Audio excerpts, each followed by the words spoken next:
কি অবস্থা সবার, কেমন আছেন? আশা করি সবাই অনেক ভালো আছেন।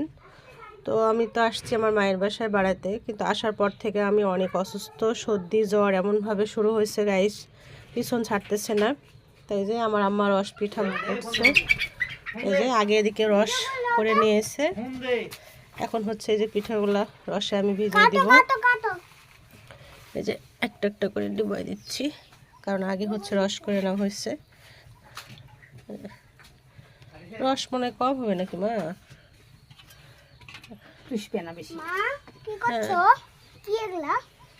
রস পিঠা, রসের পিঠা।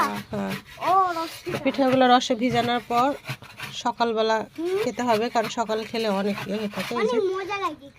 একটা একটা করে দিয়ে দিচ্ছি। পাতলা হয়ে গেছে।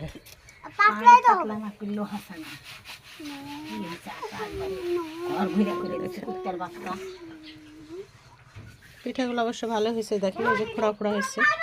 ফোড়া ফোড়া হলে গেছে রসে ভিজাবো, খেতে ভালো লাগে, অনেক ফোড়া ফোড়া হয়েছে। এই যে দেখেন।